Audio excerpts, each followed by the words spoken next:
Homebuyer protections are here. Yes, the BCREA, or the Association of Realtors here in BC, have officially released their new standard form contracts for 2023. And this year, those forms include an industry first, otherwise known as BC's cooling off period. Because all of the other recent regulations like banning assignment of contract, vacancy taxes, speculation taxes, prohibition of dual agency, and removal of self-governance have failed miserably. And that must mean that, yes, new regulations regarding you not being able to make decisions for yourself, well, they are for sure going to fix everything. Right.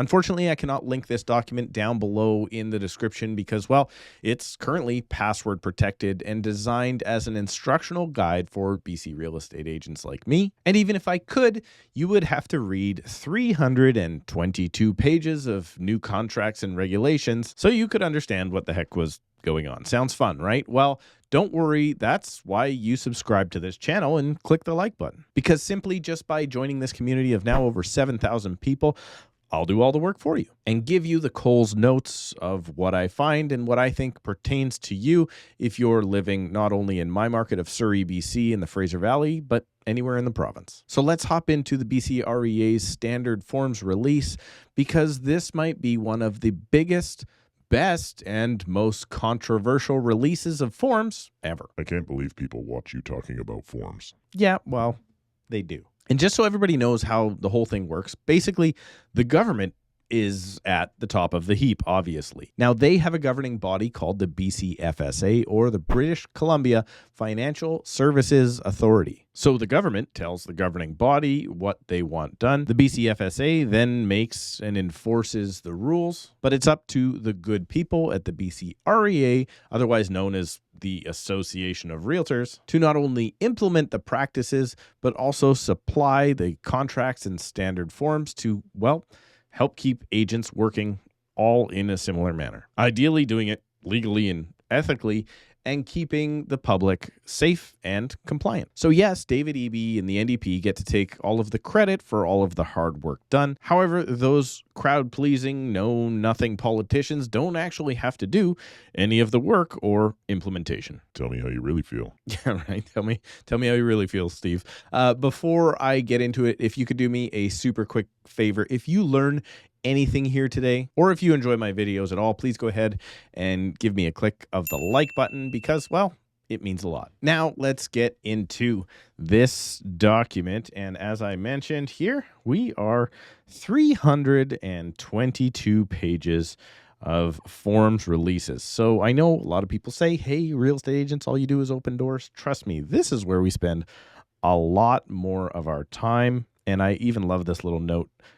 Due to the size of the package, you will need to download this. Anyway, let's keep going. Let me jump you into exactly where you need to be. Now, there is a frequently asked questions portion of this document, so let me know down below in the comments if you would like me to come back on another video and talk about all of these questions that are apparently coming out. But what I want to do is just dive directly into the brand new contract of purchase and sale. This is not yet released. My disclaimer, it does even say coming soon across it. This is not active as of the time of this video being released, but this is the best way for me to show you what's going on because, well, the BCREA, the good people there at the BCREA, they just highlight the changes. And, well, that makes it easy for both you and I to understand. Now, the beginning of the contract is always the explanation pages. And, well, basically, you're just getting an explanation added to the contract talking about the rescission period and a little bit more about how it works. Then they also go ahead and outline a little bit more about the deposit. So this is, again, not the actual contract itself. Interesting note, I don't know if you can see it on your screen unless you maybe go full screen, but this tiny little bit down here in the corner actually shows you if you're using a valid and up-to-date contract. So let's keep going here. Now, this is something that I wanted to, this has never been on our contracts before. I'm going to see if I can zoom in for you guys. This may not be the seller's address For the purposes of giving notice to exercise the rescission right, see address in section 26. So when you're writing a contract, obviously the buyer is supposed to have their name and address on the contract. So is the seller. Obviously, a lot of the times people are a little bit lazy and they just put the listing address there. It may not be the seller's actual address. And side note, which I think also should be illegal, most buyers refuse, or their agents are too lazy to put down their address. And personally, I think if I'm entering into a contract with you, whether or not I'm the buyer or the seller, the other party should identify who it is they are, so I know who the heck I'm dealing with and who I might possibly sue if things go wrong. But I'm going to come back to this later because this is very, very strange to me, this little note. Now let's keep going down to, okay, the big change here. Purchase price remains the same. You write it two different ways, numerically and written, or however you say that. But let's read this part here. If the property is residential real property, so they are identifying that then this does not apply to commercial, is what I'm reading, as defined in the home buyer rescission period regulation, that is not exempt from the right of rescission. So just so everybody knows, the right of rescission apparently is not applying to leases, to leasehold property, to indigenous land, a bunch of other things, as defined below. And the buyer exercises the rescission right, the amount payable by the buyer to the seller will be X. So what you're going to do is you're then going to calculate the percentage. So the percentage is fairly simple. It is just 0.25% of the purchase price. So if I'm buying $1 million property, I would write on this line $2,500, the rescission amount. The parties acknowledge and agree that if the buyer exercises the right of rescission, the buyer will pay or cause to be paid, that would be releasing deposit if there was a deposit, the rescission amount to the seller promptly in any event within 14 days after the buyer, exercises the right of rescission. So here's what I want everyone to understand. Deposits in BC are generally paid on subject removal and not in advance of subject removal. And it has been made totally clear to us that that money is to go directly now to the seller and not necessarily through the brokerage, which is how all other real estate transactions are funded. So what are the issues with this? Well, number one, we're going to need maybe some receipt or some proof of receipt if the money has been paid.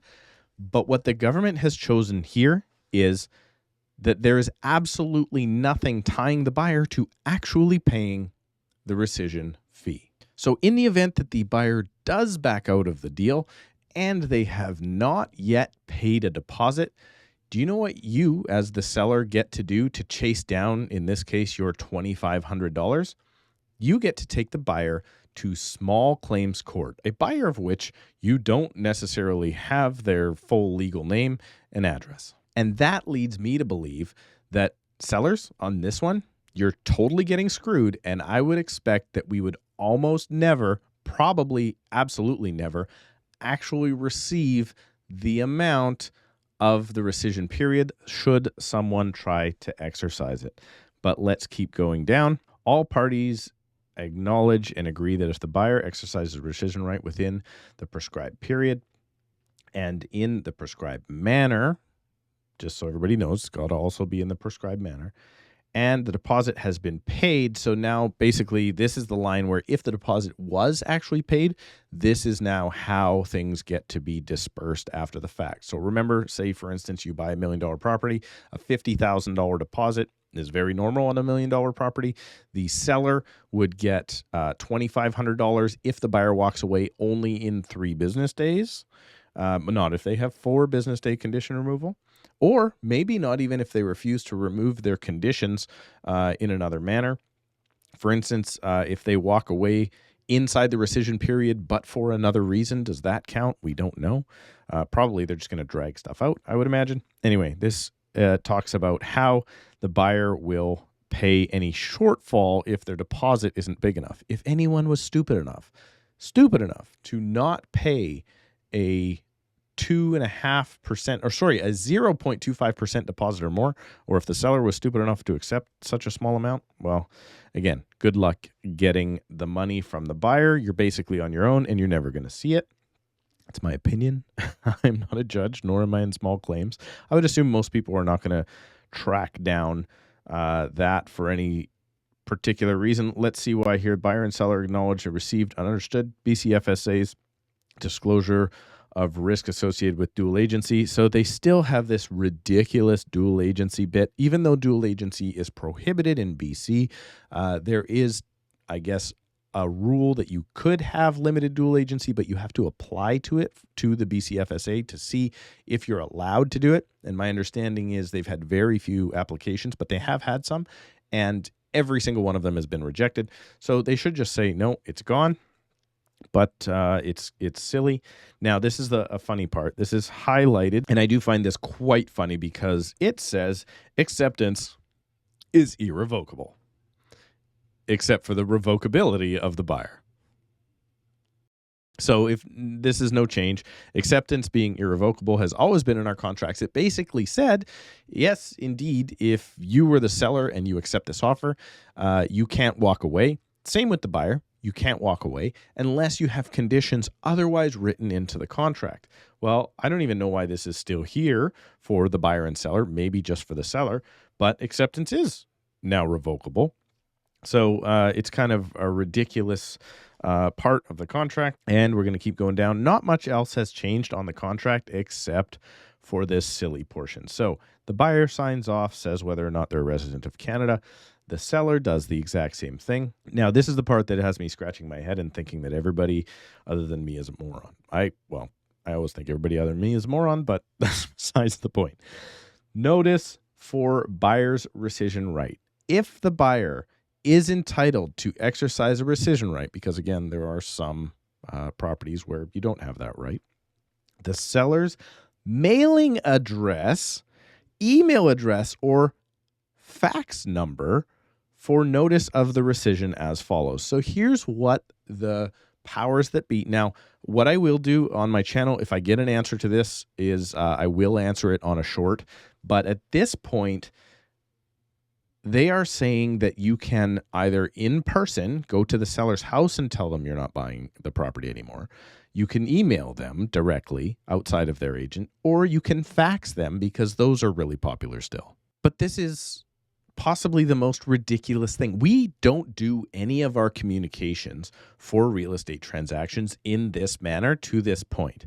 For instance, if you're going to remove conditions from a contract, well, the buyer's agent signs the documents with their client, shows them how to do the paperwork correctly. Then the buyer's agent sends that documentation to the listing agent, and then the listing agent receives it, confirms receipt of it, and explains those documents then to the seller and provides the seller with those documents.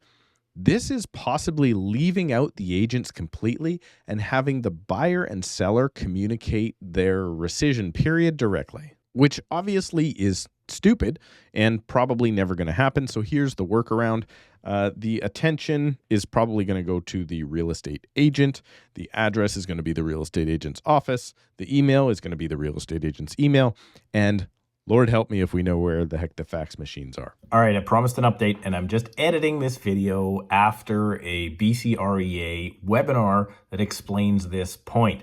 And the reason that the seller's information is there is because technically the brokerage or the real estate agent you hire, or as a buyer or a seller, has zero to do with this money being transferred. So effectively, giving notice to the brokerage wouldn't make any sense. And, well, the money has to go directly from the buyer to the seller. So, yes, people are probably going to opt into having their agents take care of this portion for them. However, it's not needed. And technically, the buyer and seller, this is the part of the contract that does not involve their brokerages of which they hired to help them with the sale. Smart, right? So this is really absolutely stupid, but let's keep going. Any notice of rescission given by the buyer will be deemed to have been delivered on the day it was sent, if delivered in accordance with the home buyer rescission period regulation. And a secondary point to that point, I would assume that then if you're doing registered mail, you could send the notice on the end of the third day, say before the post office closes at 4 o'clock, but that post may not be delivered for 2, 3, or 4 days from then. So is the rescission period actually 7 days if you do it by mail? I'd love to know. Now, this is interesting. The date of acceptance of this contract is blank. The final acceptance date. Now, up here, we already have an acceptance date on the contract, and that is usually the date of when it's either accepted or counter-offered. But now we have a second acceptance date because we have to have the final acceptance date. And it's this tiny little line of which is going to have crossouts because every time a counter goes back and forth, it has to have a new date on there if it's gone past the calendar date. So that is getting absolutely ridiculous. And must I say, back when we were talking about prices, there's going to be cross out. Every time a price is adjusted, think about this, the deposit amount also needs to be adjusted. So the whole front page, it would have been better if they would have done like almost like a chart or some sort of table where you could say counteroffer, no counteroffer, but instead they just give us lines and it's just going to be absolutely messy. And if applicable, the date by which the buyer must exercise the right is blank.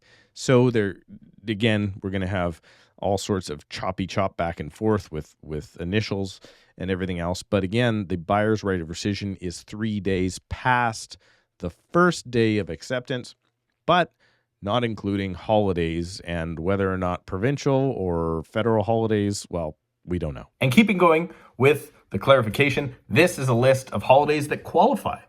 And I don't know if you can see it, but I already see that the Truth and Reconciliation Day, which is our newest national holiday, is already excluded from this list. So does it apply? Does it not apply?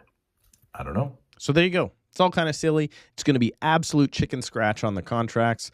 It's going to be really messy. And for the first few months, nobody's going to really know what the heck's going on because this form, unfortunately, it does address all of the things that need to be addressed, has not yet been used in practicality. And unfortunately, the people that make the forms don't use the forms every day, so they don't understand how that's not going to be enough space to write the things you need to write. And, well, it's going to be sloppy for the first little bit. Let me know down below if you would like me to go over that Q&A in another video here on the channel, because, hey, I don't mind doing that. I want transparency, and I want all of you consumers out there to know exactly what's going on. Remember that if you need help navigating your way through a buyer's rescission period, you can book a call with me right now down below using the link in the description. Thank you so much for watching. Please subscribe and click the like button. We'll see you in a couple of days.